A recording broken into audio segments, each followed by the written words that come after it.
Ja, guten Abend, meine sehr verehrten Damen und Herren, dear family and friends of Anita Lasker-Wallfisch, werte Kolleginnen und Kollegen, liebe Freunde. Ich heiße Sie herzlich willkommen zur 5. Folge unserer im Oktober letzten Jahres begonnenen, von der Berliner Sparkasse unterstützte Reihe Zeitzeugen im Gespräch, Erfahrungen und Schicksal deutscher Jüdinnen und Juden im Nationalsozialismus.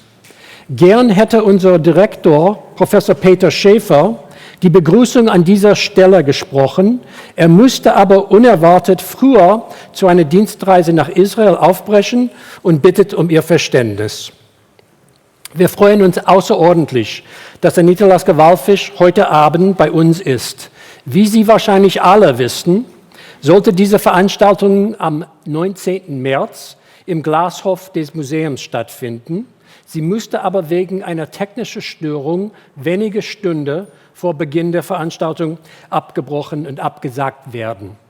Wir sind Frau Lasker-Wallfisch äußerst dankbar, nicht nur, dass sie so schnell wieder den Weg nach Berlin gefunden hat, sondern auch, dass sie sich bereit erklärt hat, an 2 aufeinanderfolgenden Abenden das Gespräch zu führen, das mehr oder minder gleiche Gespräch, um dem überwältigenden Interesse entgegenzukommen. Anita Lasker-Wallfisch ist seit vielen Jahren eng mit dem Jüdischen Museum Berlin verbunden. Wir haben uns persönlich 2002 kennengelernt. Kurze Zeit später hat sie dem Archiv des Museums Dokumente, Fotografien und auch Bücher gestiftet. Im Januar 2003 sprach sie anlässlich des Holocaust-Gedenktages erstmals im Museum. Die damalige Veranstaltung fand im Auditorium hier in diesem Gebäude statt und in dem Abend war der Raum ebenfalls brechend voll. Frau Lasker-Wallfisch nahm im März 2004 als eine der ersten Zeitzeuginnen an unserem archivpädagogischen Workshop-Programm teil, das von der Stiftung Erinnerung, Verantwortung in Zukunft unterstützt wird. Dieses Programm ist nunmehr im 15. Jahr und Sie, Anita, sind fast jedes Jahr nach Berlin gekommen, um bei uns Schulklassen zu begegnen. Alle diese Workshops waren außergewöhnlich. Ihre unerwartete Direktheit und Bestimmtheit hinterlässt einen ungeheuer starken Eindruck bei jüngeren Menschen. Und alle, die Gelegenheit hatten und haben werden, mit ihnen zu diskutieren, nicht nur in unserem Haus, werden diese Begegnungen nie vergessen.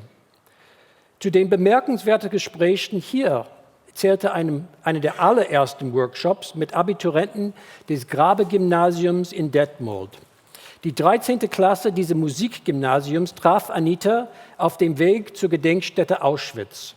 Unmittelbar nach der Begegnung verfassten alle Schülerinnen einen Brief an Frau Lasker-Wallfisch, einen zweiten schrieben sie nach dem Besuch in Auschwitz. Überwältigt von beiden Erfahrungen, dem Workshop und dem Besuch in Auschwitz, beschloss die Gruppe, die Schüler und Schülerinnen, eine Online-Biografie von Anita Lasker-Wallfisch zu entwickeln, die ihnen besonders gelungen ist. Die Schülerinnen haben später auch eine Ausstellung organisiert, welche am 29. Januar 2005 im Beisein von Frau Lasker-Wallfisch in Detmold eröffnet wurde. Zu wunderbar zufälligen Begegnungen ist es auch hier im Museum gekommen. 2010 traf Anita ihren langjährigen Freund, den Dirigent Zubin Mehta, unten in den Achsen. Bei einem anderen Besuch kam sie mit der ihr unbekannte Inge Friedmann zusammen, eine Stifterin unseres Hauses, die wie Anita in den 1930er Jahren in Berlin Cellounterricht bei Leo Rostal erhalten hatte, was zu einem angeregten Austausch zwischen den beiden Frauen geführt hat. Neben ihrer regelmäßigen Beteiligung an unserem Workshop-Programm nahm sie 2011 an einem Gespräch anlässlich des 10. Jubiläums des Museums teil und sie war auch bei der Eröffnung der Akademie im Herbst 2013 zu Gast. Ich glaube, Anita, dass es kaum einen Seminar-, Begegnungs- oder Veranstaltungsraum in unseren 3 Gebäuden gibt, die Sie nicht kennen. Also, welcome back. Ich freue mich sehr, das Gespräch mit Ihnen heute Abend zu führen. Thank you.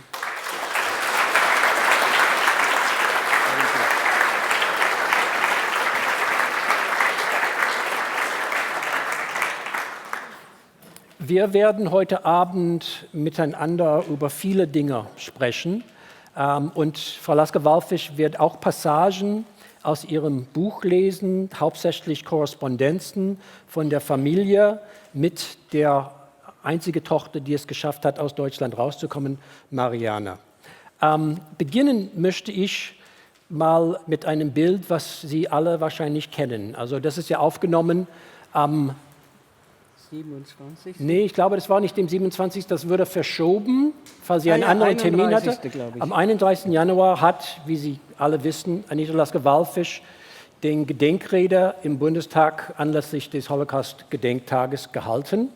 Und diese Rede, Anita, das wissen Sie ja auch, hat eine ungeheure Resonanz und einen sehr, sehr tiefen Eindruck bei allen Zuhörern dort im Raum, im Bundestag, aber auch die Millionen, die zugeschaltet waren, beziehungsweise alle die Menschen, die seit dann diese Rede dann auch im Internet mal hatten angucken können. Ich habe ja neulich auch die gedruckte Version dann erhalten vom Bundestag, sowohl auf Deutsch als auch auf Englisch. Und ich wollte Sie fragen, wie war das dann für Sie, als Sie kontaktiert würden und gefragt würden, ob Sie diese Ehre dann annehmen? Ja. Wahnsinn eigentlich. Auch das muss ich noch machen jetzt. Ich lande so in einen eigenartigen Orten und das war eine Spitzenleistung wirklich. Was mache ich hier beim Bundestag? Ja, und wie lange darf ich dort sprechen? Ja, eine halbe Stunde. Eine halbe Stunde, 5 Minuten vielleicht. Aber dann habe ich angefangen, darüber nachzudenken und es ist doch eine halbe Stunde geworden. Denn es gab doch einiges zu sagen, gerade zu diesem Zeitpunkt. Mich würde es auch interessieren, es gab eine sehr große Resonanz hier in Deutschland, also die Presse war ja natürlich voll von Berichten darüber. Gab es auch Berichte oder Reaktionen in England? Eigentlich nicht, kaum. Interessant. Kaum, nein. Interessant. Also unser Gespräch, wie ich dann eingangs erwähnt habe, findet ja innerhalb dieser Reihe statt. Zeitzeugen im Gespräch, Erfahrungen deutsche Juden und Jüdinnen in Zeit des Nationalsozialismus. Ich gehe davon aus, dass viele hier im Raum schon ihr Buch gelesen haben und viele haben natürlich auch diese Rede gesehen, indem sie so kurz ihr Leben dann skizziert haben. Wir werden dennoch dann eingehend über viele Aspekte ihres Lebens. Also 1925 in Breslau. In was für eine Familie sind Sie hineingeboren? Eine vollkommen assimilierte Familie, wo eigentlich die jüdische Religion überhaupt keine Rolle gespielt hat, außer dass mein Vater einmal, zweimal im Jahr in eine Synagoge gegangen ist. Und ein Fest haben wir bei meiner Großmutter gefeiert, aber sonst wir waren komplett assimiliert hier. Und die beiden Eltern, Sie sind beide nicht in Breslau gebürtig, oder? Nein, mein Vater in Kempen, in Posen, ja, und meine Mutter in Gleiwitz, Oberschlesien. Die Mutter ist eine geborene Hamburger. Ja. Nicht aus Hamburg, aber aus der Familie Hamburg. Und es war eine sehr kulturbesessene Ja, das Familie. kann man wohl sagen. Hier sehen wir ein sehr schönes Foto. Ich gehe davon aus, dass das eine Studioaufnahme ist Ja. von Anita mit ihrer 2 Schwestern, Marianne und Renate. Und zur gleichen Zeit wurde auch ein Foto mit Mutter aufgenommen. Schätzungsweise ist das wahrscheinlich so 1930. Sind Sie da 4, 5 Jahre alt? Ja, sowas. Und Sie haben ja sehr früh, vielleicht erzählen Sie ein bisschen so über die Musikalität Ihrer Eltern und Großeltern. Ja, meine Mutter war Geigerin. Großeltern weiß ich nicht, ob die was mit Musikalisches zu tun haben. Meine Mutter hat sehr gut Geige gespielt und es war bei uns immer regelmäßig Kammermusik im Haus. Also Musik, das hat einfach dazugehört. Und ich habe mich da hingesetzt im Alter von 3 Jahren oder so etwas und habe einen Kinderbesen in der Hand und einen Kamm, wie Sie sehen, und irgendwelche, ich weiß nicht, irgendwelche Noten da vor mir und habe gesungen. Da müssen meine Eltern gesagt haben, ich glaube, dieses Kind braucht ein Cello. Und da haben sie mir ein winziges Cello gekauft. Meine Mutter konnte es unter ihr Kinn nehmen, so. Und so fing das an, ja. Also das ist der allererste Auftritt von Anita Lasker-Wallfisch als Musikerin. Ja, ja, Muss schön geklungen haben, ja. Und dann weniger Zeit später sind Sie ja eingeschult worden. Und Sie sind ja eingeschult worden 1931, also vor Beginn der NS-Zeit. Und ich habe in Erinnerung durch unsere vielen Workshops, dass das eine private Schule war. Ja, das war eine ganz kleine Privatschule. Ich sehe sehr unschuldig aus, muss ich sagen. Ja, da waren also jüdische Kinder und nicht-jüdische Kinder, vollkommen gemischt. Viele adlige Kinder auch. Es war eine Privatschule, wahrscheinlich hat es Geld gekostet. Ja, aber da habe ich meine ersten Erfahrungen mit Antisemitismus gehabt, denn ich wollte die Tafel abwischen und ein Kind, irgendeiner, ich weiß nicht mehr wer das war, hat gesagt, gib dem Juden nicht den Schwamm. Ich habe das überhaupt nicht verstanden, was hier eigentlich los ist. Bin dann nach Hause gekommen, meinem Vater das erzählt, der hat mir versucht zu erklären, was es ist, Jude zu sein. Es hat nicht zu lange gedauert, bis man das verstanden hat. Ja, da habe ich meine ersten antisemitischen Erfahrungen gemacht. Dieses Bild von der Klasse, die Kinder sehen schon so aus, als wenn sie alle relativ gleichaltrig sind. Sie waren ja fast 4 Jahre in der Schule. Ja, also bis zur Zeit, dass jüdische Kinder nicht mehr in arische Schulen gehen durften. Und dann mussten wir es gab 2 jüdische Schulen in Breslau, und musste ich in eine dieser Schulen gehen. Und das ist Das ein ist Foto? die Klasse dann. Und das ist die Rediger Schule, ist das richtig? Rediger Schule. Die Rediger Schule. Und das ist ja dann schon während in der NS-Zeit, wir schätzen mal, dass dieses Foto von 1935 ist. Hier sehen Sie nicht so unschuldig aus, sondern Sie sehen eigentlich ein bisschen, weiß ich nicht, ob gelangweilt oder. Aber hier, was man sieht, was auch wichtig anzumerken ist, ist, dass da waren Mädchen und Jungen auch in einer Klasse. Ja, ja. Und zu dieser Zeit hatten Sie wahrscheinlich denn sozial nur Umgang mit anderen jüdischen Kindern. Ja, das war zum ersten Mal, dass ich in diese Atmosphäre reingekommen bin. Da musste ich natürlich Hebräisch lernen und so weiter. Ja.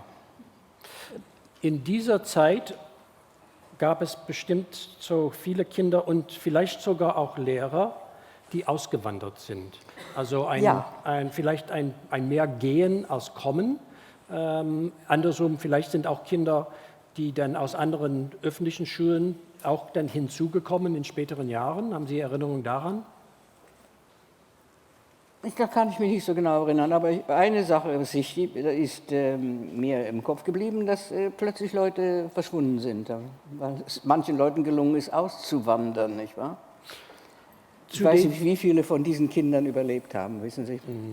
Und wenn Sie auf das Bild gucken, kennen Sie noch viele von Ja, den... mein Freund Rudi Hirsch erkenne ich, der ist später Kapitän in der Israeli Navy geworden und hat viele illegale Einwanderer von Italien nach Palästina gebracht auf ganz wackeligen Schiffen.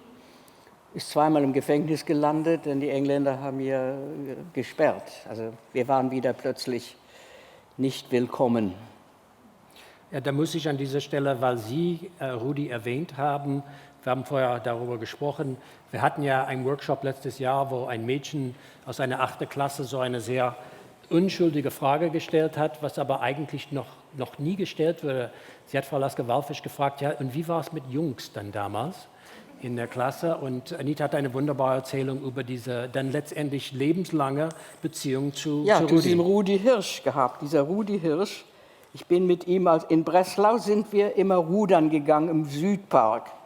Da war so ich habe das jetzt wieder gesehen, ein winziger Lake, was heißt das? See. Ein See. Ja? Da sind wir rudern gegangen und das war also unsere große Beschäftigung. Der Rudi hat immer Wasser geliebt und dem ist es gelungen auszuwandern und hat in einem Kibbuz gelebt, wo auch so eine Schifferei war. Und dann, als der Krieg zu Ende war und viele Juden waren da, displaced persons, ja, in der ganzen Welt verstreut, hat er sich zur Aufgabe gemacht, einer der Leute zu sein, die Leute aufgeklaubt haben. Ich habe da in Belsen eine Karte bekommen, die ich überhaupt nicht verstanden habe, vom Rudi Hirsch. Sag, komm doch mal zum Schwimmen nach irgendein Hafen in Italien. Ich sag, wovon redet er eigentlich? Später habe ich verstanden, dass der einfach man hat dann Leute aufgesammelt, die nicht wussten, wohin zu gehen, und hat sie diese zerbrechlichen Schiffe gebracht und nach Palästina gebracht. Aber das ist noch eine ganz andere Geschichte. Und Sie haben ihn auch später auch in Israel besucht? Ja, wir haben uns dann wieder getroffen und dann ist er Kapitän in einem großen Schiff geworden. Und ja, wir haben uns wieder getroffen, ja.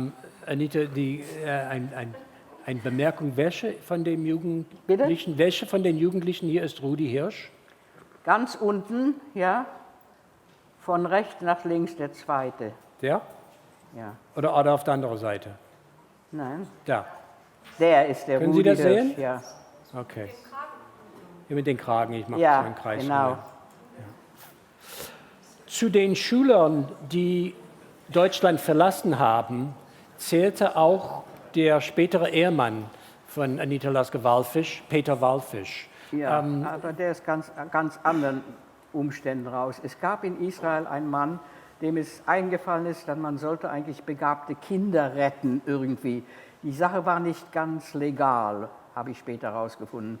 Die haben dann irgendwelche Papiere geklaut auf der britischen Ambassade und dann ist eine Annonce gekommen, dass man nach musikalisch begabten Kindern sucht. Natürlich, alle jüdische Mütter haben ihre begabten Kinder vorgestellt. Und mein Mann war einer von denen und er war ein sehr begabter Pianist und man ist also nach Palästina gegangen und war dort todunglücklich. Es gibt eine sehr gute Kassette, Nach Hause vertrieben. Nach Hause vertrieben, also jetzt bist du zu Hause, ja? In Palästina. Er war eigentlich in Breslau zu Hause.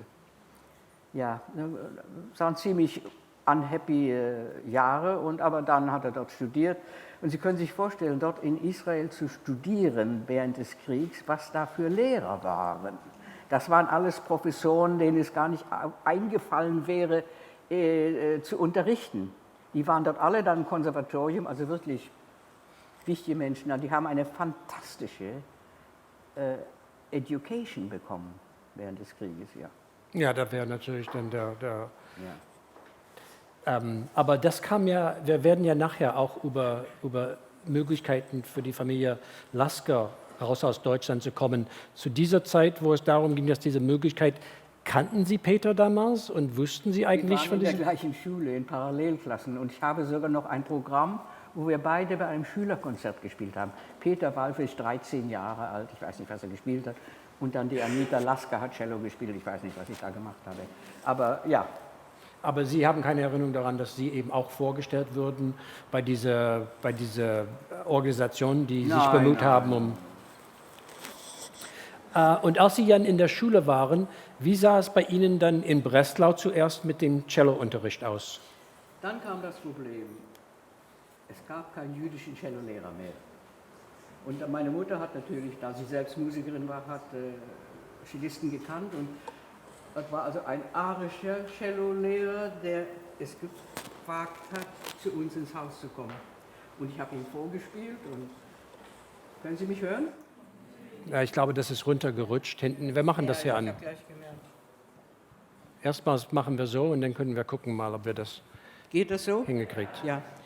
Ich erinnere mich noch, kam dieser Mann zu uns ins Haus und ich hatte ihm was vorgespielt und er hat gesagt, Gott, die möchte ich gerne unterrichten, aber ich wage es nicht.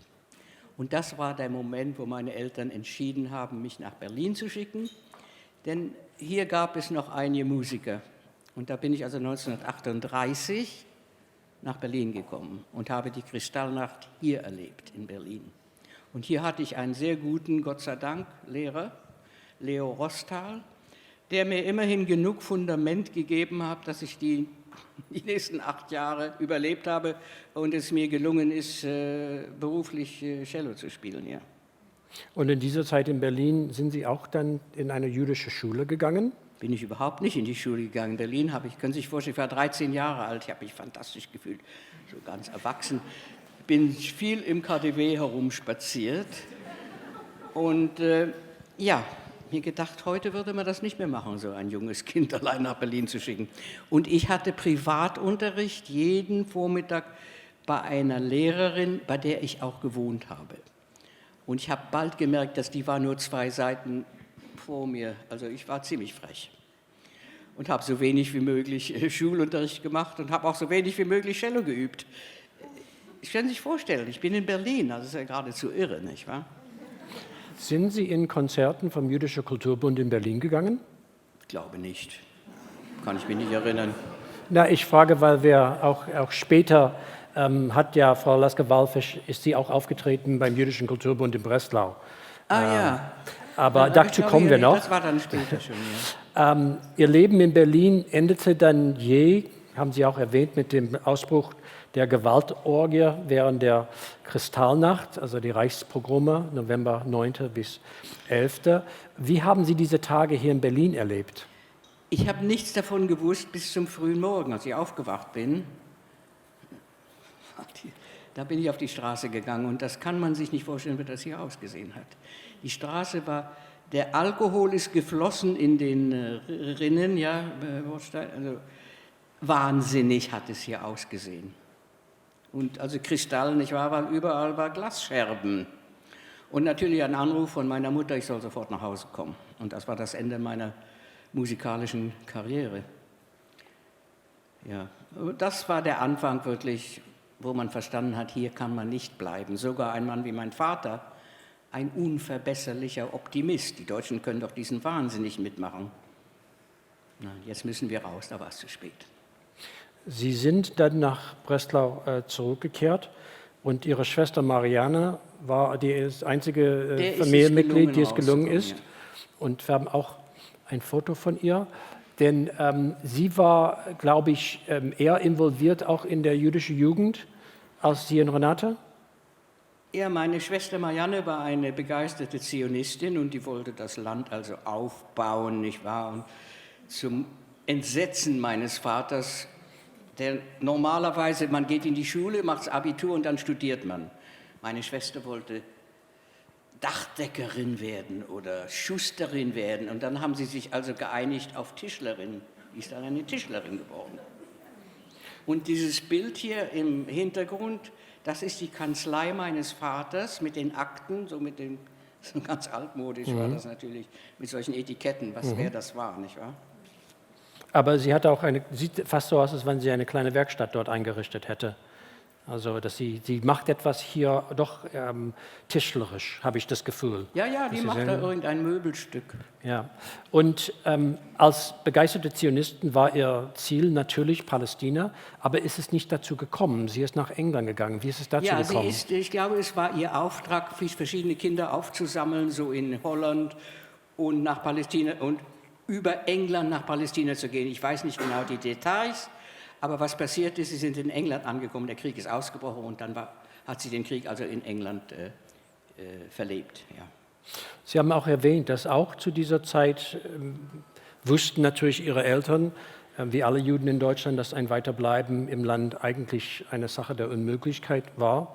Aber rauszukommen war eine sehr, sehr anstrengende Angelegenheit und es war halt so, dass nach den Novemberpogromen haben die Nationalsozialisten eigentlich ihre Bemühungen, die Juden aus Deutschland rauszuzwingen, noch forciert. Also die Politik, dass alle Juden auswandern, direkt nach den Pogromen, war sehr, sehr stark.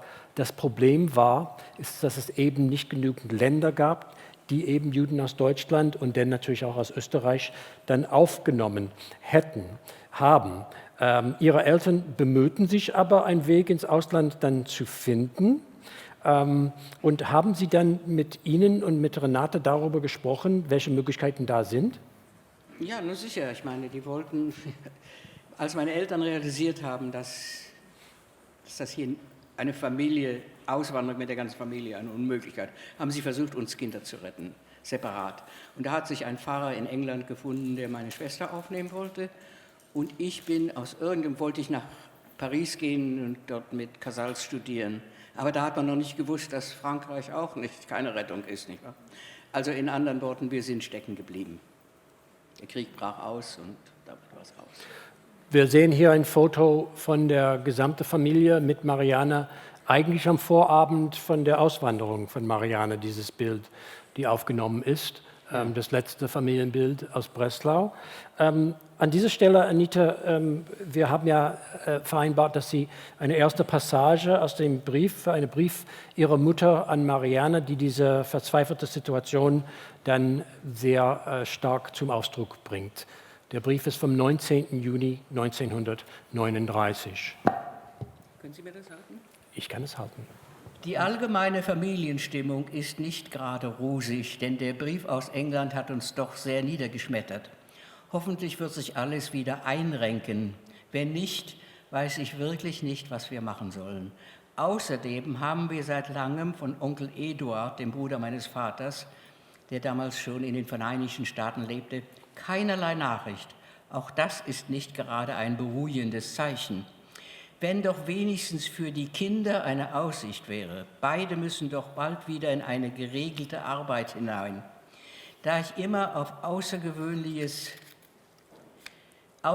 Dinge hoffe, könnte ja vielleicht doch der Brief an C. Erfolg haben. Jedenfalls, Mariandel, tu, was in deinen Kräften steht, um uns zu helfen. Kannst du nicht bei E. noch einmal nach den der Familien fragen, die sich schon mal für die Kinder interessiert hatten? Benütze die Zeit, da du noch keine richtige Arbeit hast, um für deine Schwestern und uns etwas zu tun. Du hast ja die Fotos, zeige sie fleißig herum. Man muss doch wirklich alles versuchen. Also, lass es dir weiter gut gehen. Und wie Sie bestimmt auch wissen, haben Zehntausende von Juden in Deutschland solche Briefe an ihre Verwandten im Ausland, an ihren Freunden mit der Plädoyer, händeringend, dass sie was für sie dann tun, dass sie die Möglichkeit haben, rauszukommen. Anita, an dieser Stelle vielleicht dann doch mal ein bisschen was über Edward Lasker uns zu erzählen. Edward Lasker war der Bruder meines Vaters und der war Grandmaster von Amerika, also ein berühmter Schachspieler. Der ist aber schon vor dem Ersten Weltkrieg nach Amerika gegangen. Ja, was soll ich noch erzählen von ihm?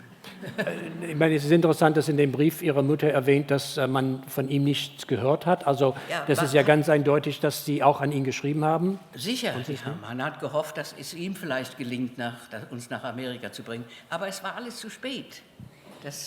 Amerika hatte eine Quote, eine Einwanderungsquote. Und da mein Vater in Posen geboren war, waren wir auf der polnischen Quote. Die Nummer wäre vielleicht heute dran gekommen. Also es war eine vollkommen aussichtslose Situation.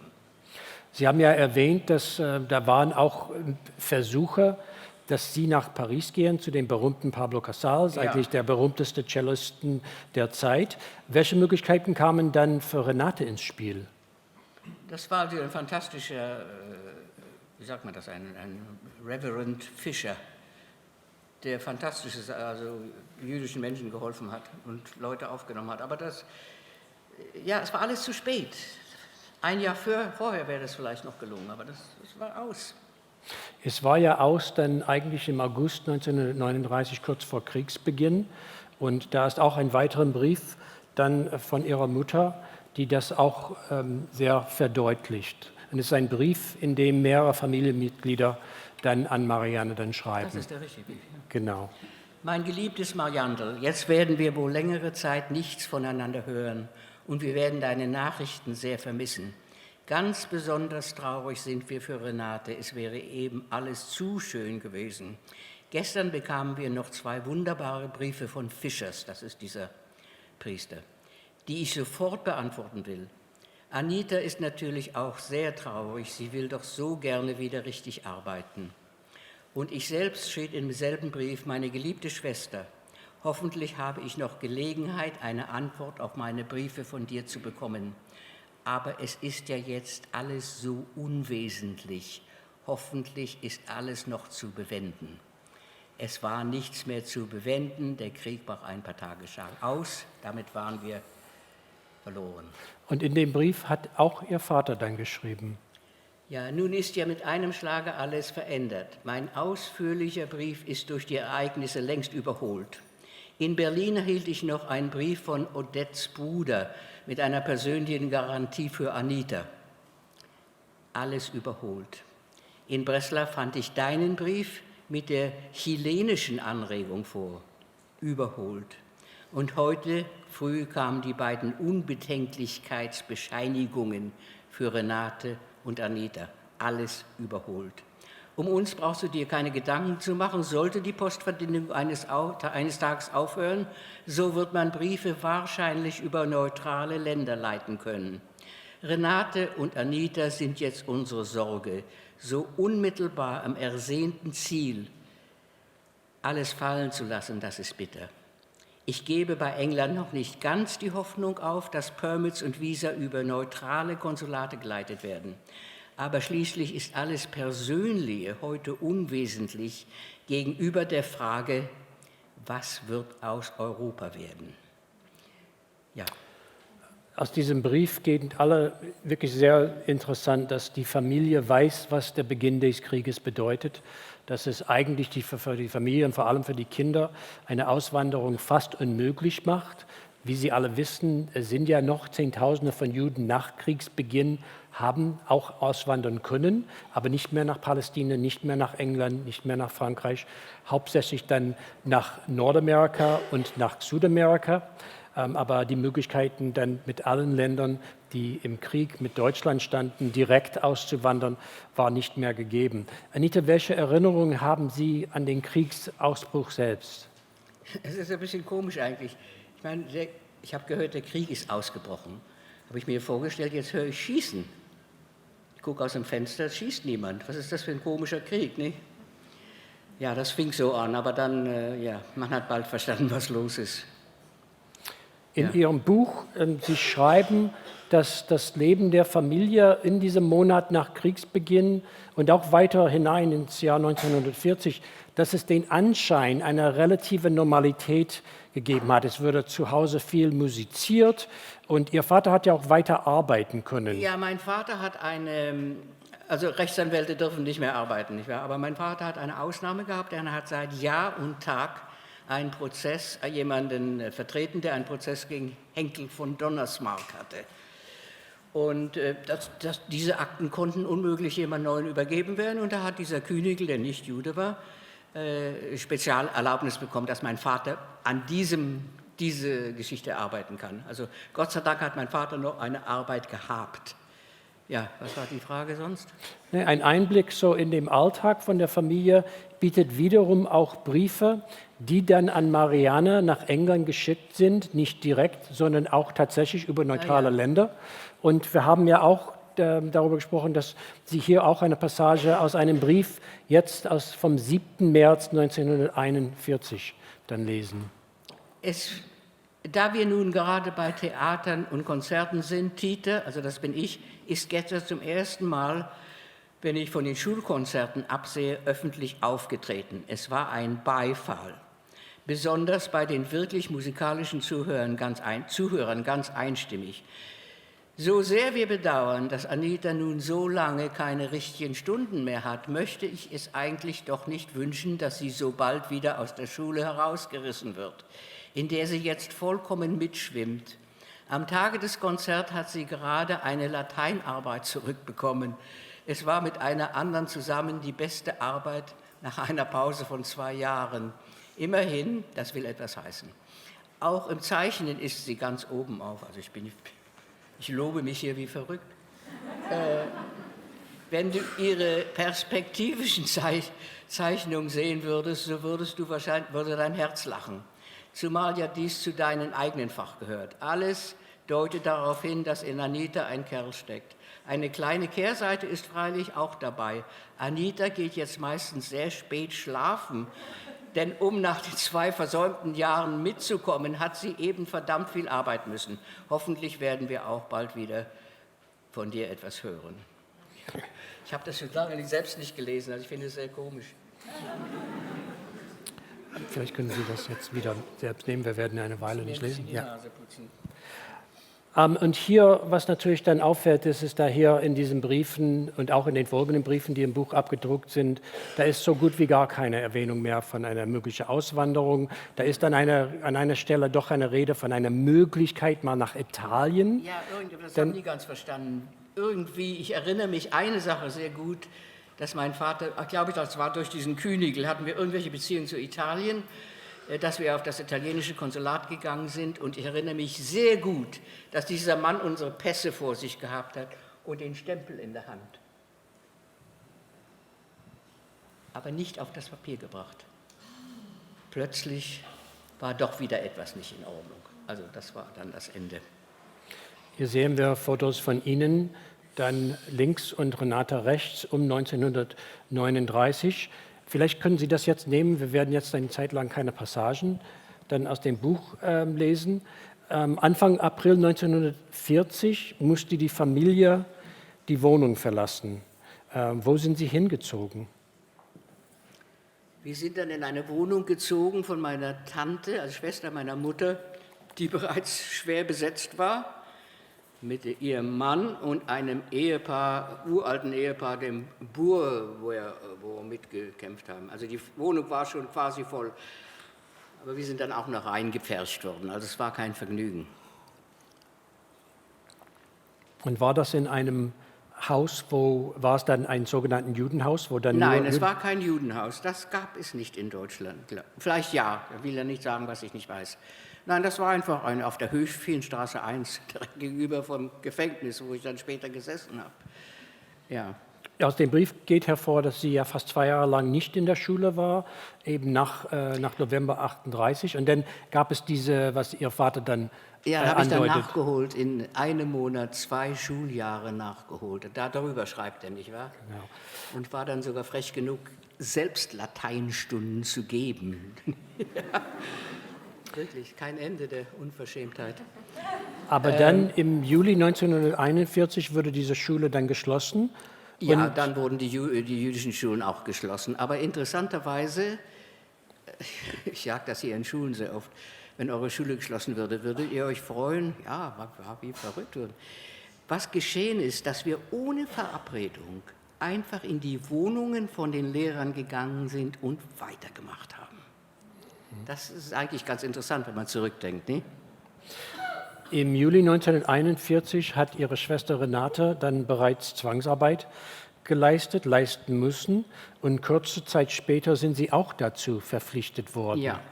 Wo waren diese Arbeitsverpflichtungen? Meine Schwester hat auf einer Müllhalde Halde, hier nennt sich sowas, gearbeitet und ist dort so krank geworden, dass man sie dann in eine Papierfabrik umgestellt hat. Und dann, als ich dazu kam, auch diese Arbeit zu machen, haben wir uns in dieser Papierfabrik, waren wir beide zusammen.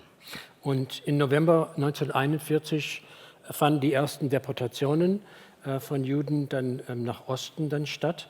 Hat die Familie mit einer Deportation eigentlich gerechnet? Hat man das mitbekommen dann?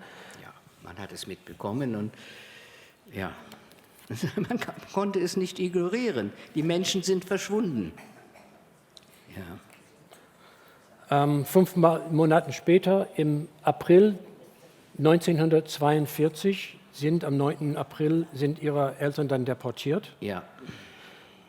Sie waren alle zusammen in einer Wohnung und die Deportationsbefehl kam aber nur für ihre Eltern. Ist das richtig? Ja, wissen Sie, die Deportationen waren verschiedenartig. Manche Leute wurden auf der Straße geschnappt, manche Leute kriegen 24 Stunden Warnung. Also bei meinen Eltern war es die Warnung, in 24 Stunden müsst ihr euch beim Schießwerder einfinden.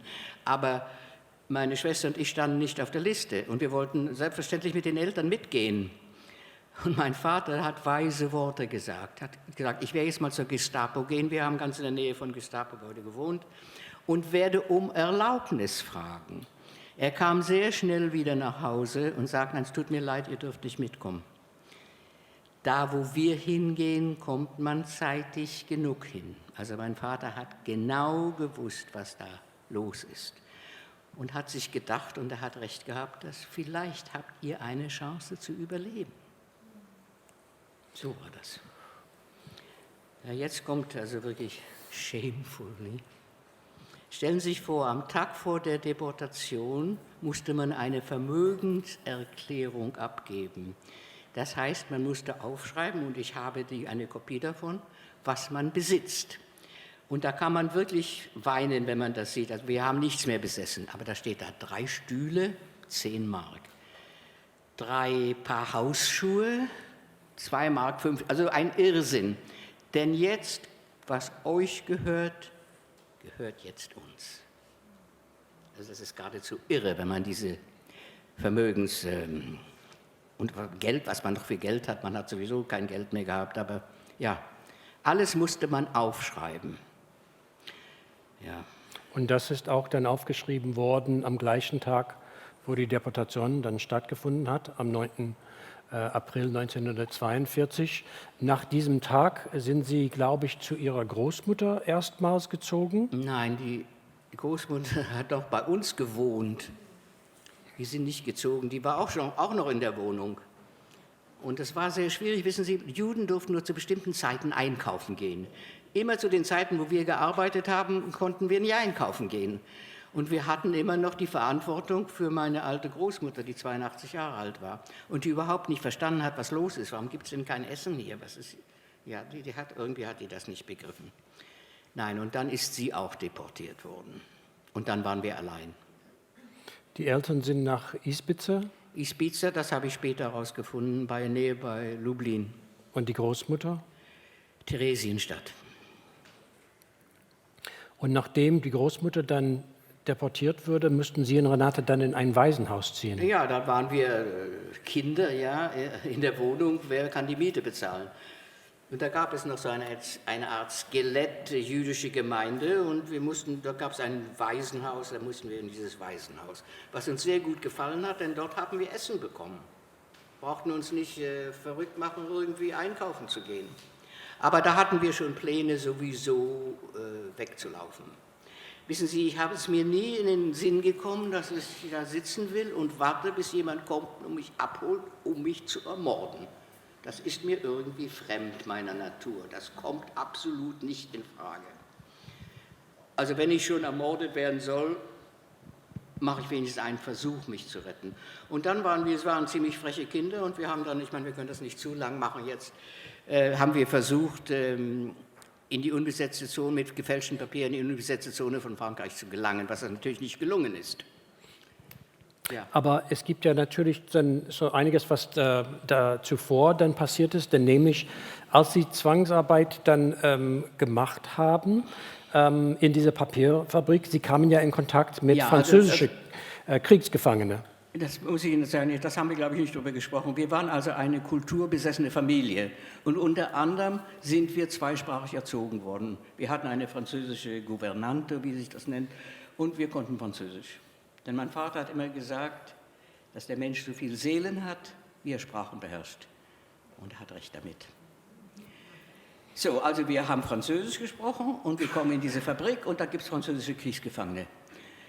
Frech wie wir waren, haben wir strengstens verboten, mit denen zu sprechen natürlich, aber wir haben hier und da mal ein paar Worte und es hat nicht lange gedauert, hat man uns gebeten, ob wir vielleicht was helfen können, mit dies und jenem, was irgendwie, ich kann die Süderlin-Schrift schreiben und wir hatten noch eine Schreibmaschine und wieso haben wir geholfen bei der Herstellung falscher Papiere für die französischen Kriegsgefangenen to escape, ja, wegzulaufen. Und als wir gemerkt haben, dass man uns beobachtet, haben wir entschlossen, wir werden auch versuchen wegzulaufen. Wir hatten nicht mal eine Ahnung, ob es weibliche Zivilarbeiter gab. Also das Ganze war, wenn ich jetzt zurückdenke, eine irre Geschichte. Und wir haben also Papiere für uns selbst fabriziert und haben versucht, in die unbesetzte Zone von Frankreich zu gelangen. Wenn ich davon in Schulen spreche, hat keiner eine Ahnung, was die unbesetzte Zone von Frankreich ist. Aber die unbesetzte Zone, vielleicht wissen ein paar Leute hier, im Südfrankreich gab es Plätze, wo man eventuell überleben konnte. Wir sind aber schon auf dem Bahnhof verhaftet worden, als wir nach Paris fahren wollten. Das ist eine verrückte Geschichte, wirklich. Und kamen ins Gefängnis. Nur was nicht uninteressant ist, wir sind also im Gefängnis. Normalerweise, wenn Juden ins Gefängnis kommen, dauert es nicht lange, bis man nach Auschwitz geschickt wird. Aber wir saßen im Gefängnis. Und später habe ich etwas verstanden. Das muss ein Kollege meines Vaters gewesen sein, ein anständiger Mensch, der wusste, dass das System hier so läuft, dass es besser ist, ein Verbrecher zu sein, als Jude zu sein. Verbrecher kriegen eine Gerichtsverhandlung. Juden werden weggeschmissen, ja.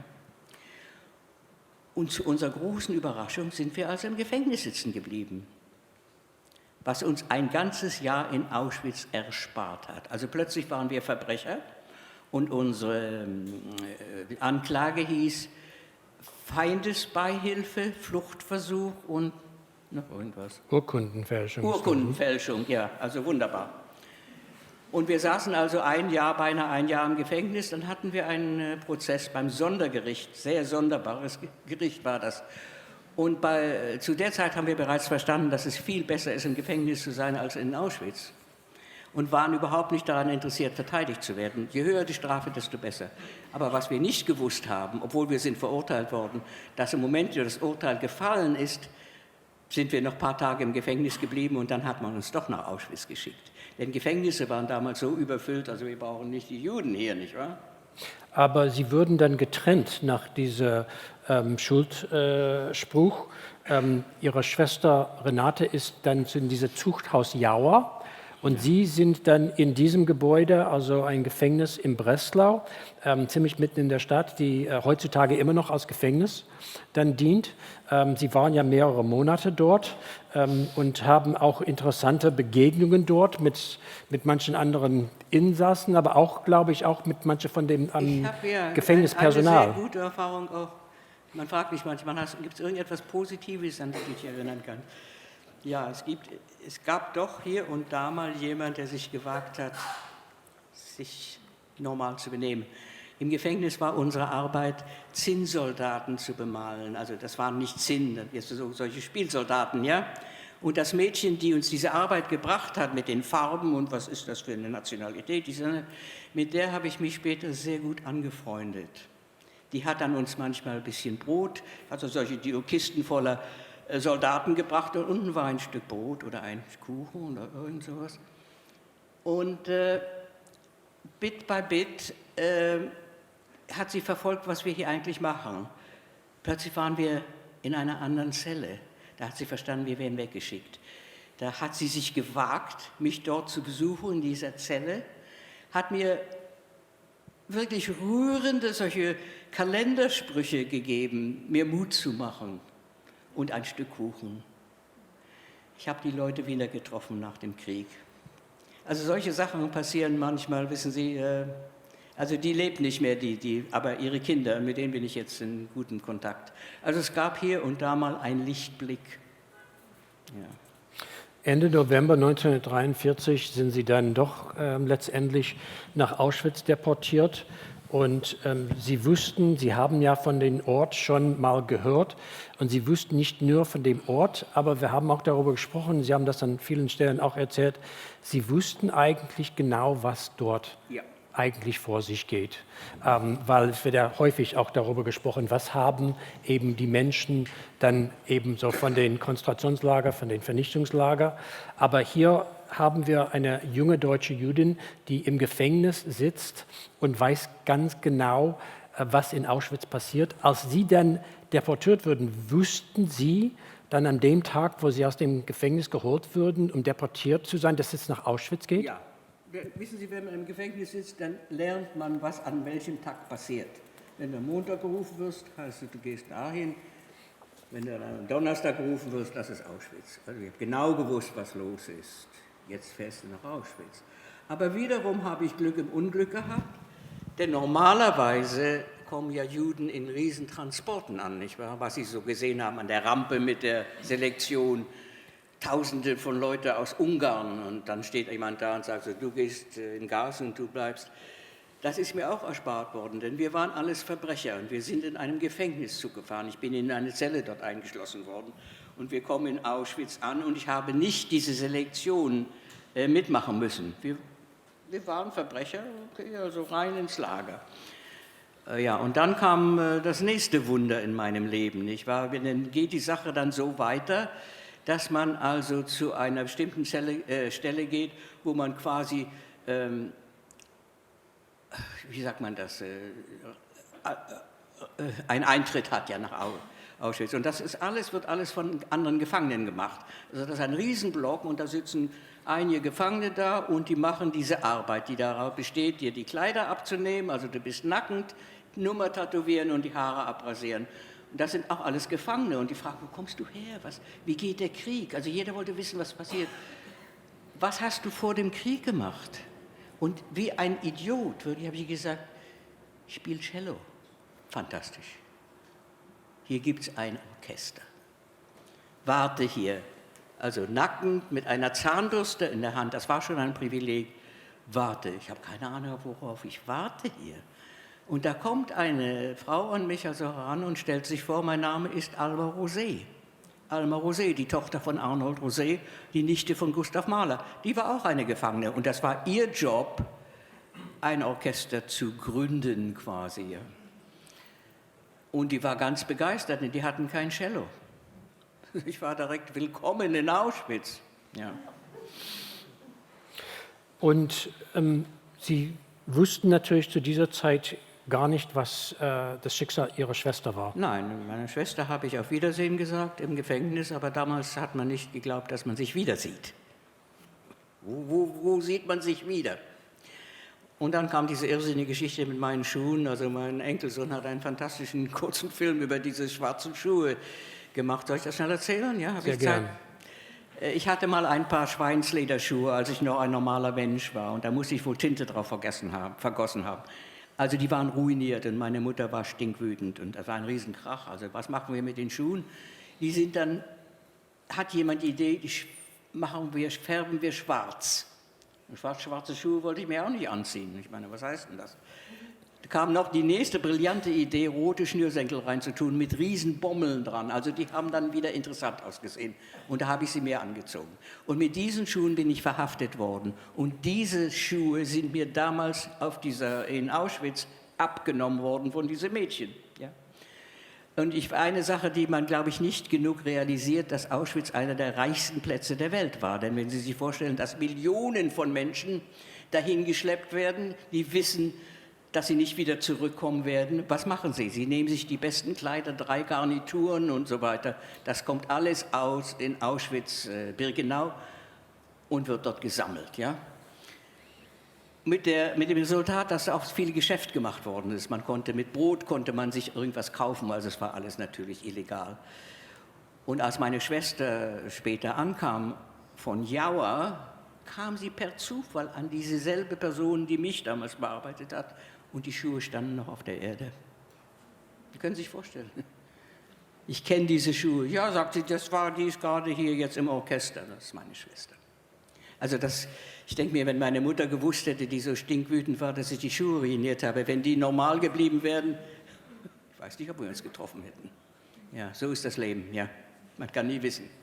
Was man auch dazu sagen muss, das ist ja mehrere Zufälle, denn Birkenau, also Anita war ja im Lager Birkenau, dann untergebracht, wo die Baracke von dem Frauenorchester, aber auch von dem Männerorchester dann war. Und das ist eine unglaubliche riesige Gelände. Da waren weit über 100.000 Gefangene zu der Zeit, als ihre Schwester dann angekommen ist.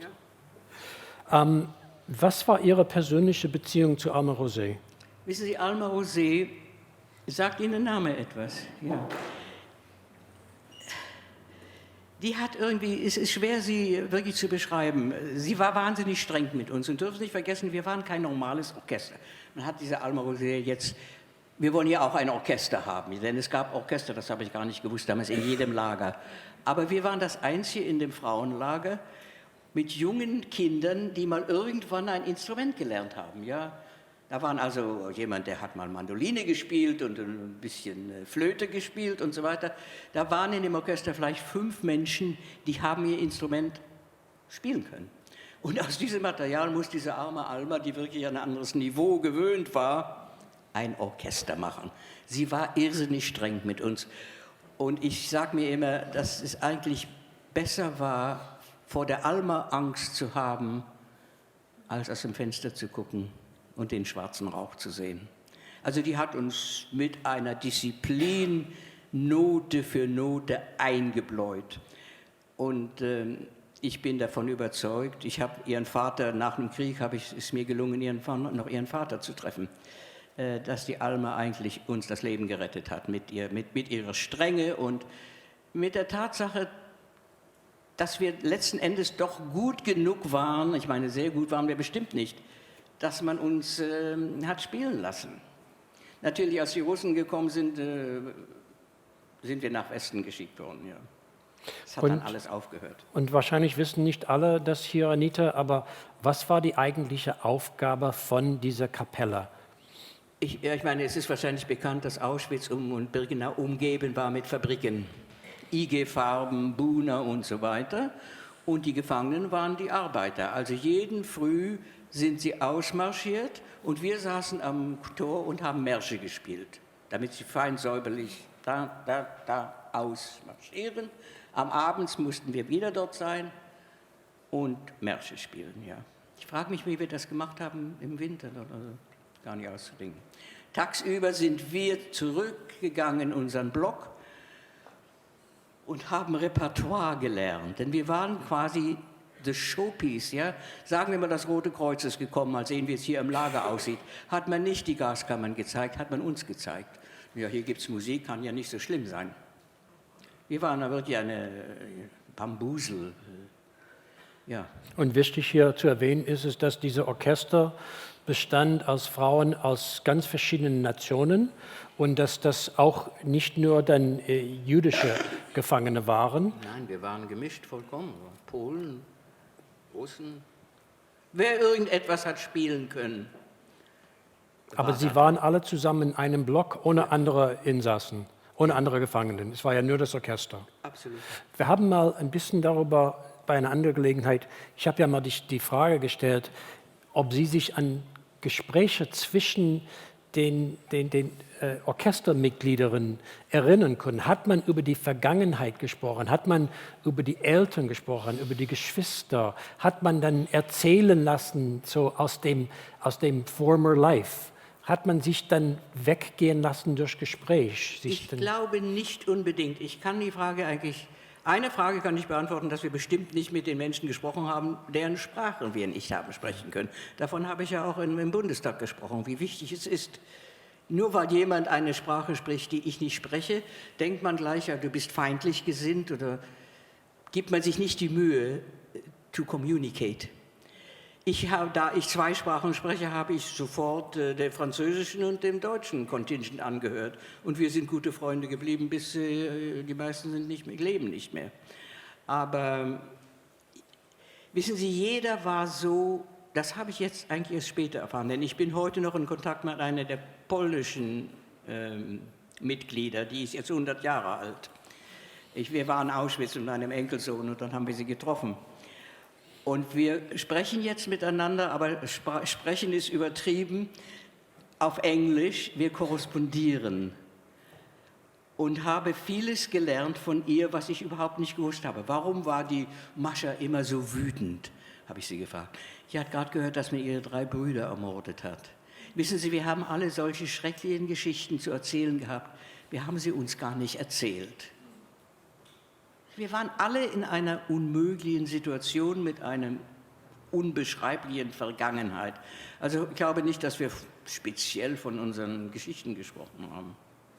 Und Sie haben ja alle Entsetzlichkeiten in Auschwitz auch so aus erster Hand auch gesehen und erlebt tagtäglich, was passiert ist. Und Sie haben alle eigentlich damit gerechnet, dass Sie eben diese Lager niemals überleben würden.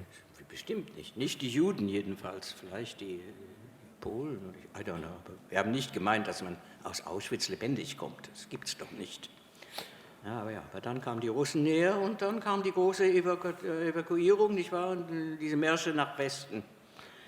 Bevor wir dazu kommen, Anita, ich wollte mal fragen, gab es überhaupt Informationen über den Kriegsverlauf? Hat man überhaupt dann mitbekommen, dass da eine große Wende gab in den 1944, dass eine Marschierung der Roten Armee Richtung Westen? Man hatte ja Gerüchte bekommen.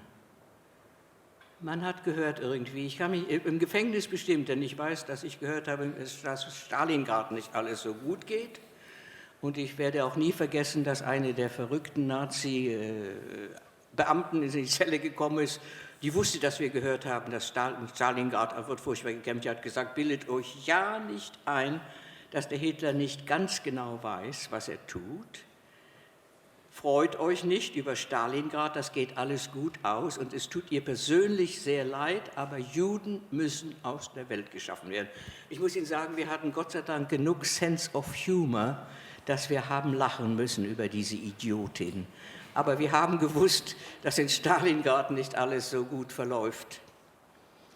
Ja, also hier und da hat man mal Gerüchte bekommen, aber wir wussten, wenn wir nach Westen geschickt worden sind, haben wir dann gewusst, die Russen kommen. Nicht wahr? Der Abtransport dann nach Bergen-Belsen kam ziemlich überraschend und Sie wussten überhaupt nicht, wo es hingeht, gehe ich davon aus.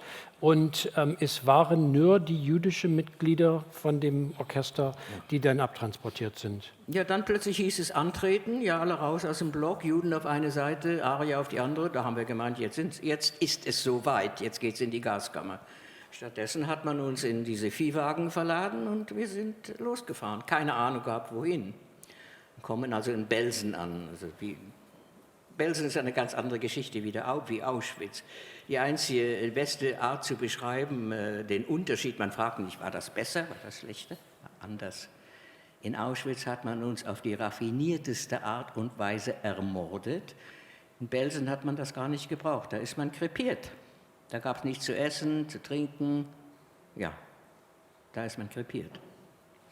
Da kennen Sie wahrscheinlich eben die Bilder, die entstanden worden sind nach der Befreiung von Bergen-Belsen. Wie haben Sie die Befreiung in Bergen-Belsen am 15. April erlebt? Es war wirklich im letzten Moment. Es gab da so viele Gerüchte, dass Lager in die Luft gesprengt werden, damit die nicht gefunden werden. Wie habe ich das erlebt? Es ist schwer zu beschreiben. Man fragt mich, erinnerst du dich an die Befreiung? Sicher, den Tag wird man nie vergessen. Plötzlich hört man eine englische Stimme hier. Ja. Und Ihre Schwester war todeskrank zu der Zeit. Sie haben eigentlich nicht geglaubt, dass die Renate eben die Strapazen in Bergen-Belsen überleben würden. Die Strapazen für die Renate waren eigentlich mehr in Auschwitz.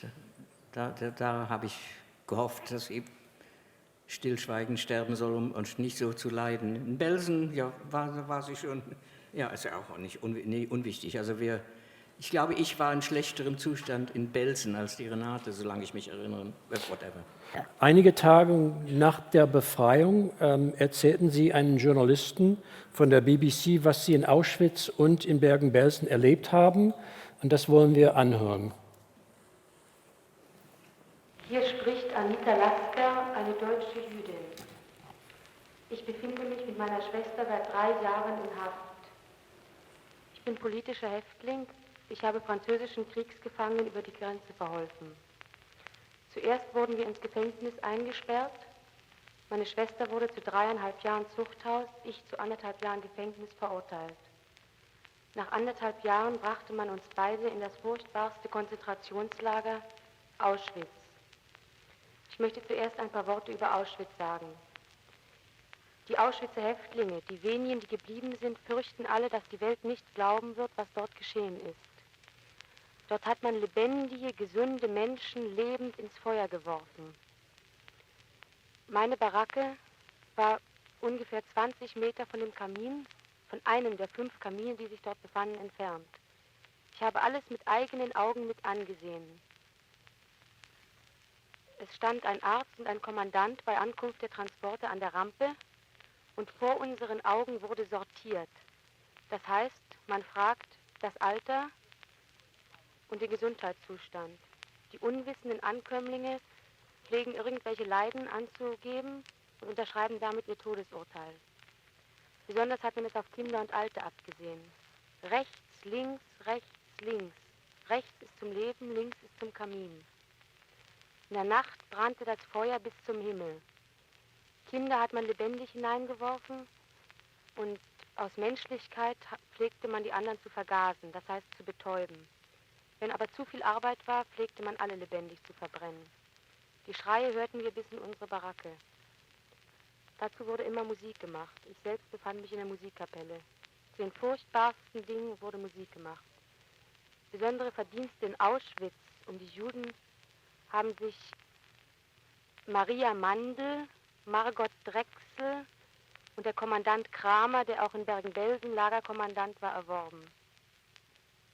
Nach einem Jahr Aufenthalt in Auschwitz, meine Schwester und ich waren sehr krank und sind nur mit Mühe dem Tode entronnen, wurden wir nach Bergen-Belsen geschickt. Bergen-Belsen, was jetzt als das furchtbarste Konzentrationslager bezeichnet wird. Und es reicht bei weitem nicht an Auschwitz heran. In Bergen-Belsen gibt es keinen Kamin. Das heißt, das Elend wird nicht verbrannt, so wie es in Auschwitz war. Hier haben die Leute gehungert. Hier war Typhus, hier war Schmutz, Läuse, keine Hygiene, keine Ambulanz, keine Medikamente. 14 Tage blieben wir ohne Brot.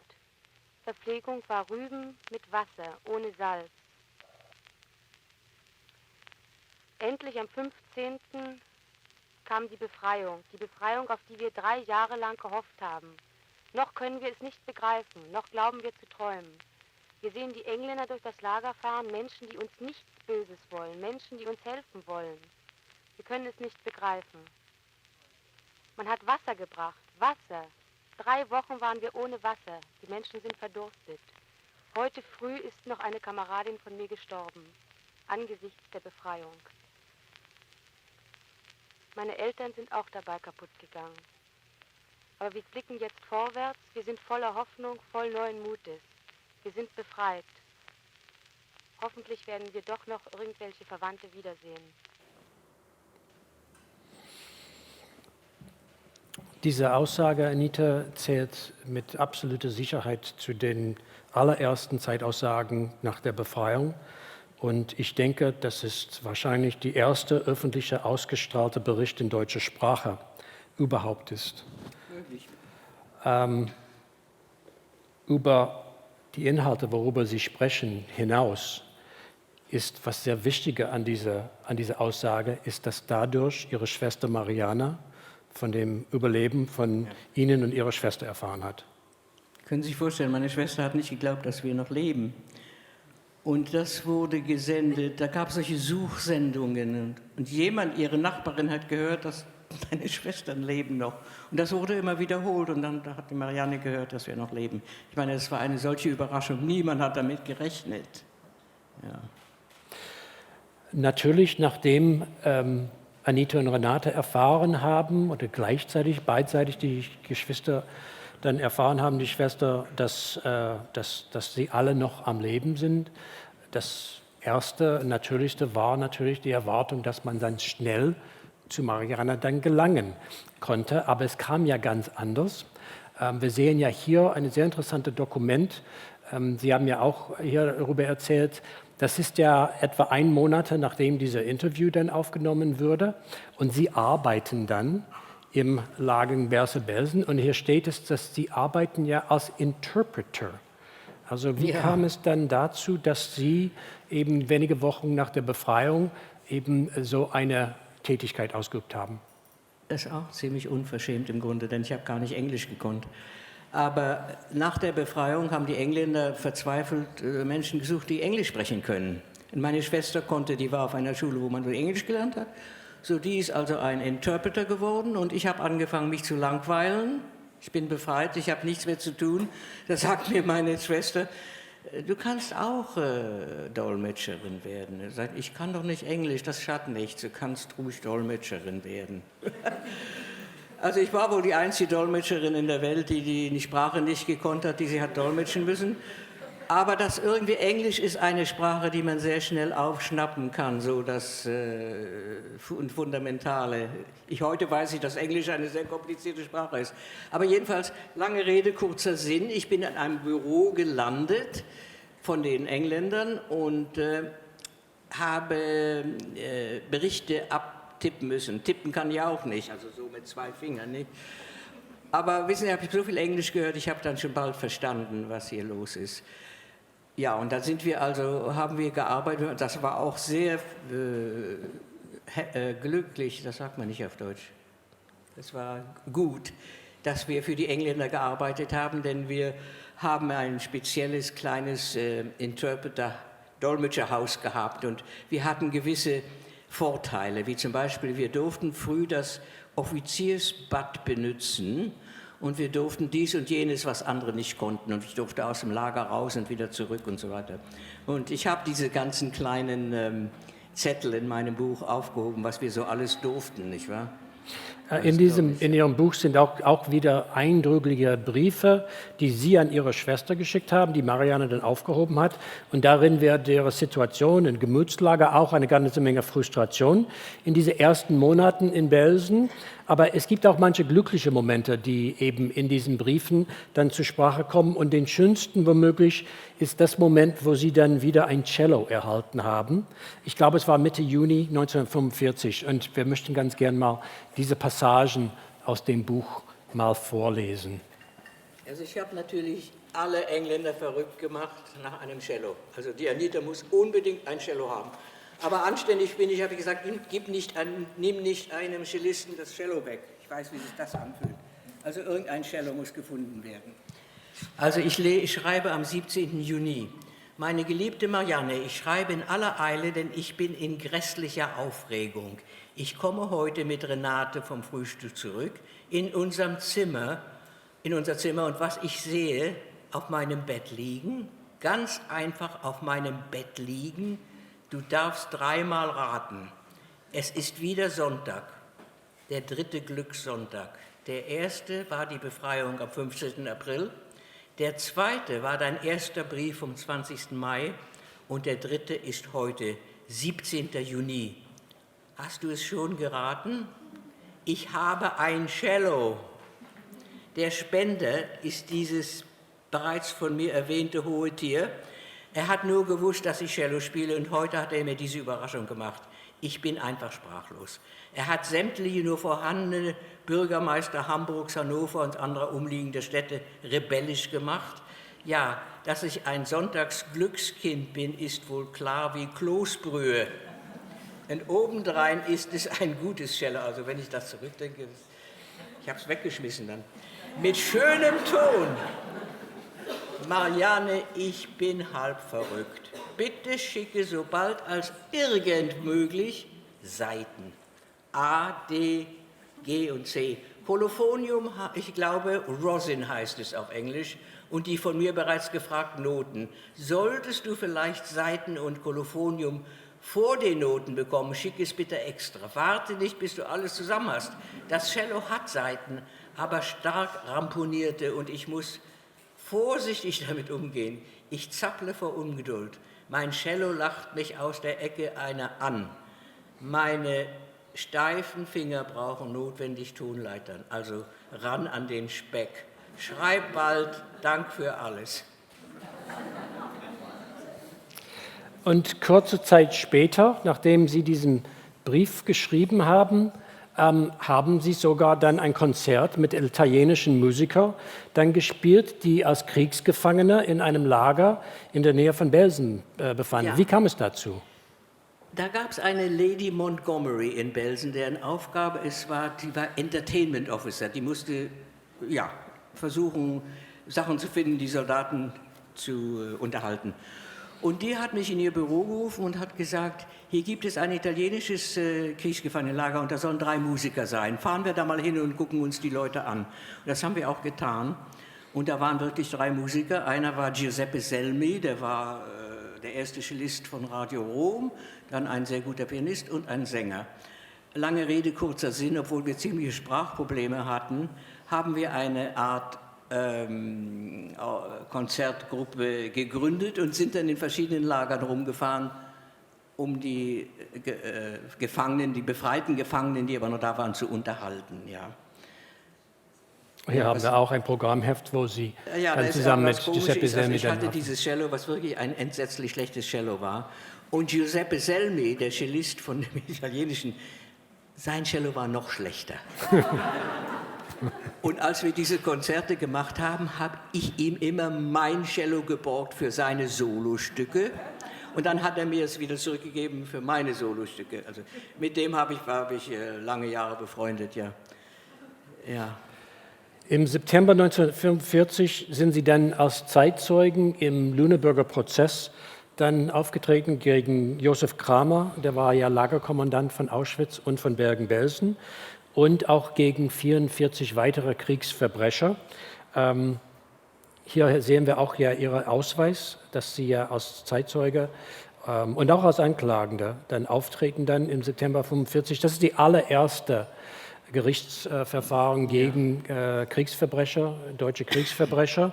Fanden Sie daran eine gewisse Genugtuung? Gewiss ist untertrieben. Ich stehe jetzt auf der anderen Seite und ich soll die Leute identifizieren. Natürlich habe ich viele mit Namen gekannt. Also das ist der Kramer und das ist der Dr. Klein und das ist die so und so Volkenrat, ein Schwein und so weiter. Ja, also Genugtuung ist, glaube ich, ja, wie gesagt, ich lande in sehr eigenartigen Orten, nicht wahr? Sie beschreiben auch in Ihrem Buch die Zeit in Belsen als eine Periode des Wartens und endloses Fantasierens über das Leben danach. Ich werde etwas sagen. Es hat nicht lange gedauert in Belsen, bis wir verstanden haben, dass wir doch wieder ein Problem haben. Okay, wir sind befreit, aber was machen wir jetzt? Wir schicken euch nach Hause. Okay, da hat man die Belgier nach Hause geschickt, die Franzosen nach Hause geschickt, die Holländer nach Hause geschickt. Wenn man mich gefragt hat, was bist du für Nationalität? Ich bin Deutsch. Deutsch. Deutsch damals zu sein, war wie eine ansteckende Krankheit. Du bist Deutsch? Nein, ich bin nicht wirklich Deutsch, ich bin Jude. Auch nicht immer so gerne gesehen. Das haben wir sehr, sehr schnell verstanden. Wir haben schon wieder ein Problem. Ich soll nach Hause fahren, nach Wroclaw, vollkommen in Stücke. Und wen finde ich dort vor? Nicht einen Menschen, den ich kenne. Also langsam ist die Stimmung in Belsen von hier ganz hoch oben, haben wir gemerkt, wir haben Riesenprobleme. Und es hat letzten Endes 11 Monate gedauert, bis wir endlich in England angekommen sind. Ja. Sie sind ja Ende Dezember 1945 dann aus Belsen dann rausgekommen. Da ist auch wieder eine ja, durchaus amüsante Geschichte dran, denn letztendlich, wir sehen ja hier ein Zertifikat, was Anita Lasker ermöglicht, mal raus aus Belsen zu fahren. Es ist aber eine Fälschung, ne? Ich habe das selber getippt da gibt es auch noch Fehler drin. Ja. Und Sie sind ja mit einem Mann namens Hans Alexander, der dann mit einem Jeep dann über die Grenze und Sie sind dann nach Belgien gekommen. Dann sind wir also endlich mit verschiedenen Abenteuern in Brüssel angekommen und dachten, dann gehen wir also jetzt aufs englische Konsulat und wir kriegen den Stempel und morgen fahren wir nach London. Forget it. Einer der Offiziere in Belsen, der sehr an meine Schwester verliebt war, wollte uns einen Gefallen tun und schrieb an den Konsul in Belgien, erwartet 2 Mädchen, die kommen aus sehr guter Familie und so weiter und sie sind die Nichte von dem bekannten Schachspieler Eduard Lasker und so weiter. Die Bedingung, in England reingelassen zu werden, war damals, dass man unter 21 Jahre alt sein muss und dass man keinerlei Verwandte irgendwo auf der Welt hat. Also mit seinem Goodwill, er wollte uns einen Gefallen tun, hat er uns eine Falle gestellt. Und wir sitzen also vor dem Konsul, ja, und ich lese den Namen Eduard Lasker. Ich habe sofort verstanden, was hier los ist. Und da fragt er uns noch, also Sie haben keinerlei Verwandte auf der Welt? Nein, nein. Und wie ist das mit dem Eduard Lasker? Ach, das ist ein fürchterlicher Mensch. Wir haben den also verrissen wie nur irgendwas. Und er hat aber gesagt, dass unmöglich kann der uns aufnehmen und so weiter. Und er sagt, ich kann Ihnen aber leider die Papiere nicht geben, jetzt muss ich nochmal nachfragen. Dann hatte ich die Aufgabe an meinen Onkel, der furchtbar nett war, zu sagen, lieber Eduard, wir haben gerade die schrecklichsten Sachen über dich erzählt, please confirm. Aber ich glaube, mein Onkel Eduard war ein entzückender Mann, ich glaube, er war ganz froh, dass er nicht die Verantwortung für die 2 Mädchen hat übernehmen müssen. Aber das Resultat davon war, dass wir beinahe 3 Monate dann in Belgien stecken geblieben sind, ohne Geld, ohne nichts. Aber damals gab es so viele Hilfsorganisationen wie UNRWA und so weiter. Da habe ich viel Positives erlebt, wie man uns geholfen hat. Und letzten Endes dann, ja, jetzt sind wir auf der Überfahrt und stellen Sie sich vor, wir sind endlich auf dem Schiff, meine Schwester und ich, wir sitzen da. Plötzlich hören wir eine Ansage, dass die Anita und die Renate Lasker sich beim Kapitän melden sollen. Und gesagt, jetzt geht doch schon wieder was kaputt. Nicht wahr? Ich sage, jetzt bleiben wir sitzen, bis wir genug Wasser haben zwischen dem Schiff und dem The Shore. Dann sind wir zu dem Kapitän gegangen und gesagt, also sind die Lasker-Mädchen. Ja, ich wollte Sie willkommen heißen und wenn irgendeine Schwierigkeiten sind bei der Emigration, ich helfe Ihnen. Da haben wir zum ersten Mal seit vielen Jahren eine menschliche Gäste gehabt. Also es war fantastisch. Ich lache ja da auch ziemlich, nicht? Ja, das Bild, Ich spricht grinse 1000 ja Worte. vor lauter Freude. Genau, und hier haben wir ein Foto, was nicht lange Zeit nach der Ankunft in England von Ihnen und von Renate aufgenommen ist. Sie haben ja relativ schnell dann Fuß gefasst in England. Ja. Wer waren Ihre Förderer dort? Bitte? Wer waren Ihre Förderer? Wer hat Sie dann eigentlich Niemand geholfen? hat sich herumgesprochen. Ich weiß nicht, ich habe gleich irgendwie Leute gesprochen, die was mit Musik zu tun hatten. Hat sich irgendwie herumgesprochen, hier gibt es jemanden, der Cello spielt, wenn du mal jemanden brauchst. Ich habe natürlich keine Arbeitserlaubnis gehabt, aber um sowas kümmert man sich nicht. Und bin sehr bald dann da haben Sie, musikalische, ja.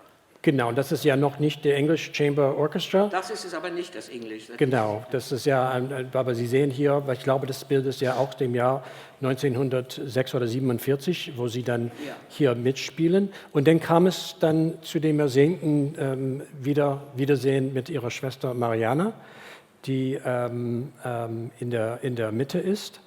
Und Entschuldigung, rechts außen. Und das Mädchen ist... Michal, Ihre Tochter. Das ist die Tochter Michal. Und Ihre Schwester aber waren dann zu der Zeit eigentlich dann doch nach Palästina emigriert. Sie hat in Palästina gewohnt, sie kam zu Besuch nach England, um uns zu sehen, ja. Genau, sie ist nach Ende des Krieges, ist sie dann nach Palästina gegangen, während Sie noch in Belsen waren. Da waren wir noch in Belsen. Hat sie dann das Permit bekommen, da ist sie gegangen. Genau. Dann begann ihre Karriere mit dem English Chamber Orchestra. Wir haben ja auch bei unseren vielen Begegnungen, auch privaten, hat Anita unglaublich vieles erzählt. Wunderbare Anekdote. Das wäre eine abendfüllende Veranstaltung, wenn Sie über das Orchester dann erzählen würden. Als wir hier das vorbereitet haben zusammen, Anita hat netterweise dann eine Menge dann Fotos dann aus ihrem Privatbestand gebracht, auch gerade was ihrer Karriere danach. Hier sehen wir sie auf dem Foto ein ziemlich so am Rand gedrängt. Aber hier, was auch wichtig ist an diesem Foto, ist es, dass der Dirigent ist ja Benjamin Britten, mit dem das Orchester dann auch öfters dann gespielt hat. Und Anita hat ja Benjamin Britten erlebt in Belsen im Sommer 1945, ohne dass sie wusste, dass Benjamin Britten ist. Und vielleicht können Sie diese eine Geschichte erzählen. Eine Geschichte. Also plötzlich hieß es in Belsen, also wir waren noch in Belsen, das war also im August, es wird ein Konzert hier sein. Yehudi Menuhin kommt. Fantastisch, das ist ja nicht zu glauben. Und wir haben uns also da versammelt. Wir waren wirklich noch nicht sehr zivilisiiertes Publikum. Und ich schreibe also an meine Schwester, an meine Cousine, stell dir vor, soll ich den Brief lesen, ja? Ich weiß nicht, ob wir diesen Brief so schnell finden. Stell dir vor, also Yehudi Menuhin kommt nach Belsen, das ist ja fantastisch. Und dann schreibe ich also einen Brief, es ist August, wie das Konzert war. Also ich war ganz aufgeregt, also Yehudi Menuhin, ich habe gewusst, wer das ist. Ich erinnere mich noch, was er angehabt hat, ein grünes, kurzärmeliges Hemd und die Unterwäsche ist ihm noch vorgekommen. Also er war nicht speziell, jetzt werden ihr das verstehen. Muss ich dir etwas anderes erzählen? Freitag war also tatsächlich Yehudi Menuhin hier in Belsen. Erst hieß es nur für Polen und wir hatten schon eine Riesenwut. Es stellte sich aber heraus, dass das nicht wirklich gemeint war und wir bekamen mühelos Billets. Es war ein wunderbarer Abend, beide Solist und Begleiter von einer Einfachheit, die in Bezug auf Kleidung, das also schon fast ans Schlampige grenzte, was aber für die hiesige Atmosphäre sehr angebracht war. Dass Menuhin geigerisch vollendet gespielt hat, ist wohl überflüssig zu erwähnen, denn dafür ist er ja Yehudi Menuhin. Aber doch muss ich sagen, und ich bitte mir das nicht als Anmaßung anzulegen, war ich ein klein bisschen enttäuscht. beseelt, so ich wie mir Casalses Spiel vorstelle, war es nicht. Ich hatte richtig das Gefühl, dass er mit sich selbst spart. Nun muss ich sagen, dass ihn diese hiesige Atmosphäre nicht gerade angeregt hat. Es war unmöglich, vollständige Ruhe im Saal zu bekommen. Und ich habe mich manchmal richtig für das Publikum geschämt. Ein Wunder noch, dass er nicht mittendrin abgebrochen hat. Was seinen Begleiter betrifft, so kann ich nur sagen, dass ich mir etwas Wunderbareres kaum vorstellen kann. Man hat überhaupt nicht gemerkt, dass da begleitet wird. Und trotzdem muss ich wie gebannt auf diesen Mann geschaut haben, der auf seinem Stuhl saß, als ob er nicht bis 3 zählen könnte und so vollendet schön spielte. Jahre später erfuhr ich, dass das Benjamin Britten war. Ja. Mit dem wir auch hier mitten im Bild dann sehen, genau. Und ja, nur jetzt ja ein paar Fotos. Das Leben als Musikerin mit dem English Chamber Orchester war ein Leben auf Reisen. Sie waren ja häufig unterwegs. Ich konnte Ihnen nicht genau sagen, das sieht so aus, als waren es vielleicht der frühe 60er Jahre hier ist, wo Sie denn mit dem Orchester... Ja. Und ich glaube, das ist aufgenommen in Aix-en-Provence. Richtig. Ja, und das ist in den 70er Jahren. Aber Zeit hat man dann doch. Sie haben ja Peter Wallfisch dann wie kennengelernt in England? Auch wieder vollkommen per Zufall. Ich hatte ein Streichquartett in England hatte ich ein Streichquartett in dem Konservatorium und der Junge, der erste Geige gespielt hat, der auch so nach Israel gekommen ist, dem habe ich gesagt, ich fahre morgen nach Paris, ich habe eine Chance, nach Paris zu fahren.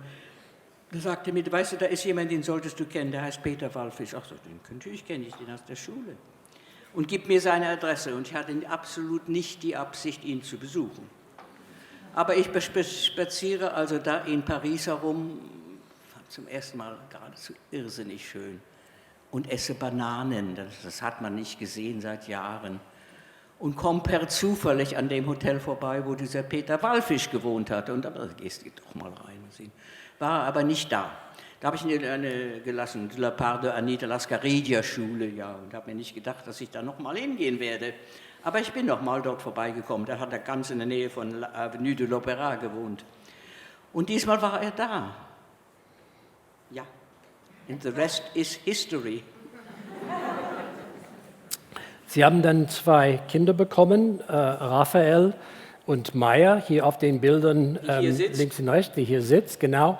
Und auf dem Bild sehen wir auch dann die 3 Kinder von Raphael und wir sehen auch den Sohn von Maya und ihren damaligen Ehemann, Abe, das Baby. Ja, so, also Baby reaching for the cello.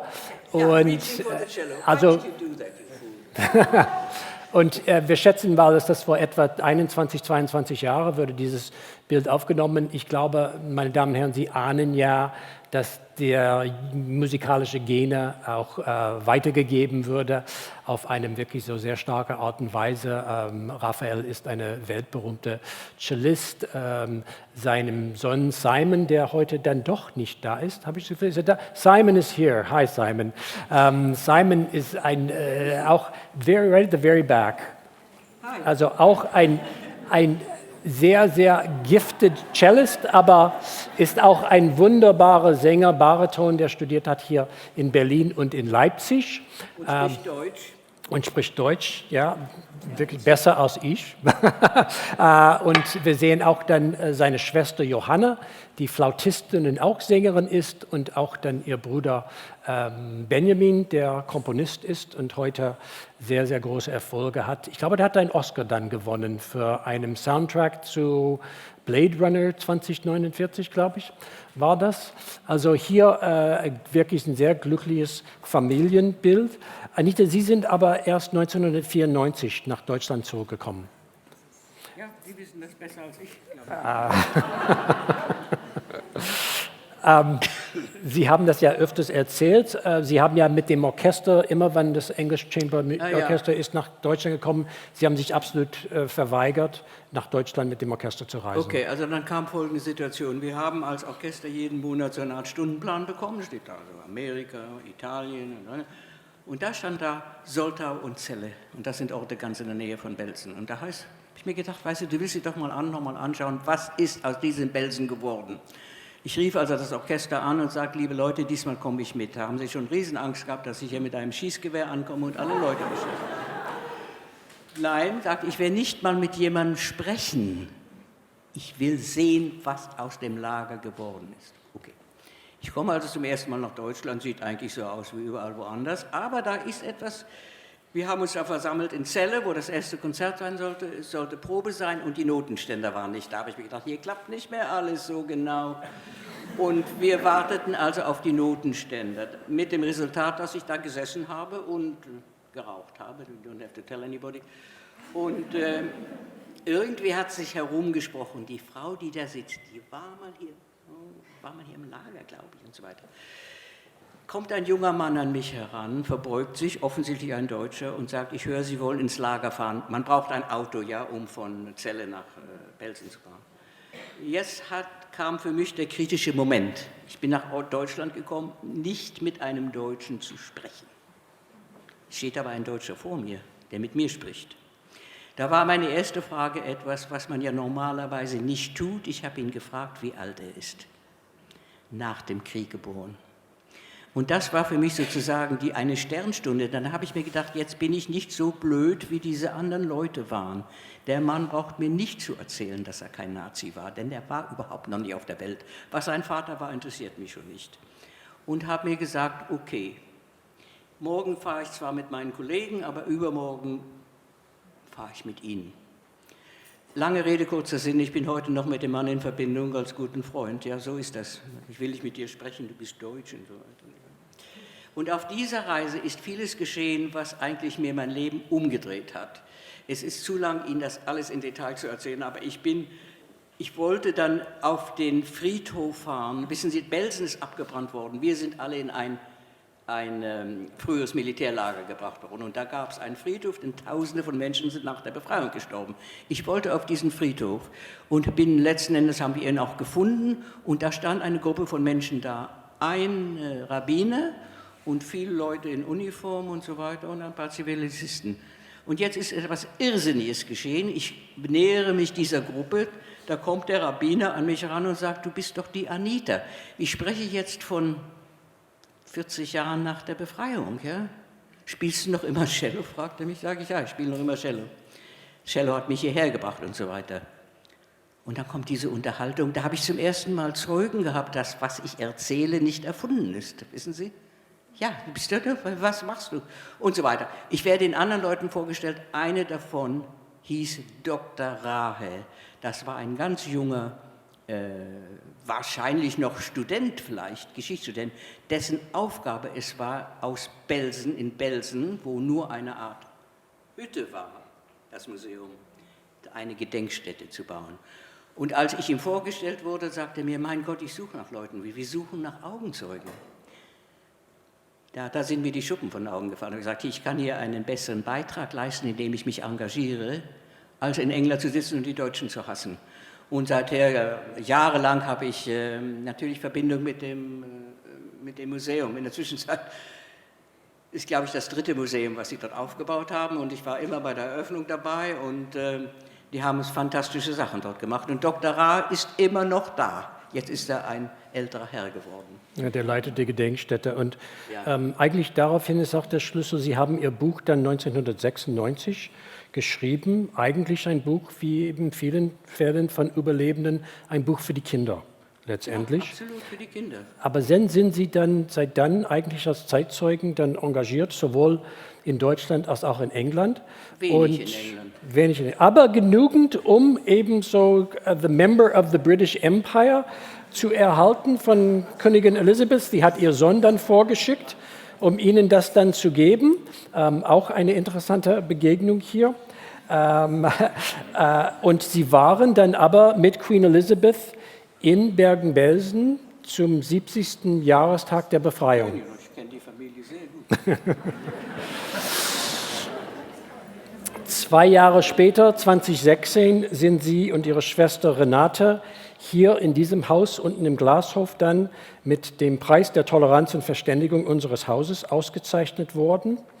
Und Anita, ich sage im Namen von dem Museum und im Namen von allen hier Versammelten, wir bewundern Ihr unermüdliches Engagement und wir wünschen Ihnen beste Gesundheit und viele, viele weitere Begegnungen hier im Museum. Und ich danke ganz, ganz herzlich für das Gespräch.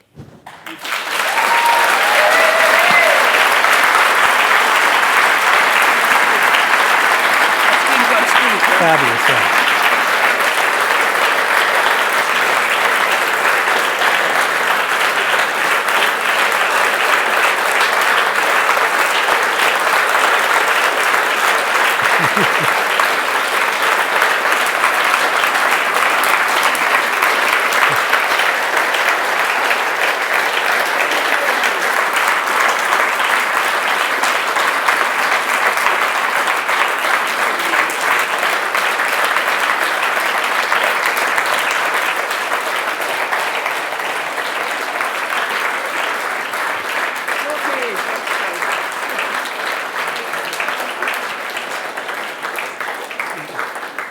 Ich kenne Anita seit sehr langer Zeit. Sie können ja sicher sein, dass der Applaus nicht dann in Ihrem Kopf steigen wird. Sie hat sich aber bereit erklärt. Sie haben wahrscheinlich gesehen, als Sie reingekommen sind, gibt es auch dann das Buch von Anita Lasker-Wallfisch. Und sie hat auch netterweise dann angeboten, sie würde auch signieren, wann Sie das wollen. Wir werden hier was dann aufstellen, wo das dann bequem gemacht worden ist.